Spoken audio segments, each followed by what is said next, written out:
இன்றைக்கு அவர் துணையாட்சியார் என்ற மேடையில் இந்த போராட்ட ஆயத்தமாக இருக்கிறார். வருவாய்த்துறை தமிழ்நாடு வருவாய்த்துறை அலுவலர் சங்கத்தினுடைய மாநில துணைத் தலைவர், தமிழ்நாடு அரசு ஊழியர்களுடைய மாவட்ட தலைவர், 1994 பணியில் சேர்ந்தது முதல் நம்முடைய எல்லா போராட்ட நடவடிக்கை ரெகுலர் தாசில்தாராக இருக்கிற போது நான்காவது அந்த வட்டத்தில் பொறுப்பேற்று நடத்தி கொண்டிருக்கக்கூடிய நிலையில் எக்ஸிகியூட்டிவ் மேஜிஸ்ட்ரேட் இருக்கிற நிலையில் வேலை நிறுத்த போராட்டத்தில் நாம் இன்றைக்கு வேலை நிறுத்த வரவேற்கிறோம்.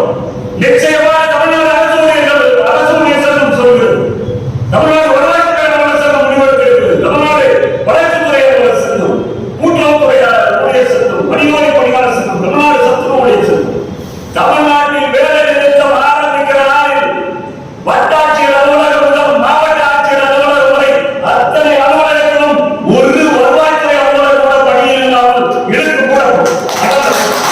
அதே போல்தான் பஞ்சாயத்து நீராகும், அதே போல்தான் நம்முடைய கூட்டுறவுத்துறை அலுவலர்கள், அதே போல்தான் நம்முடைய வணிகவரித்துறை அலுவலர்கள். தமிழ்நாடு அரசாங்கத்திற்கு தெரியும் எந்த சங்கம் அறிவித்தால் போராட்டம் எப்படி நடக்கும் என்பதற்கு முன்னாடி தமிழ்நாடு அரசுக்கு தெரியும். எங்க அவர்கள் சில முயற்சிகளை எல்லாம் இந்த காலம்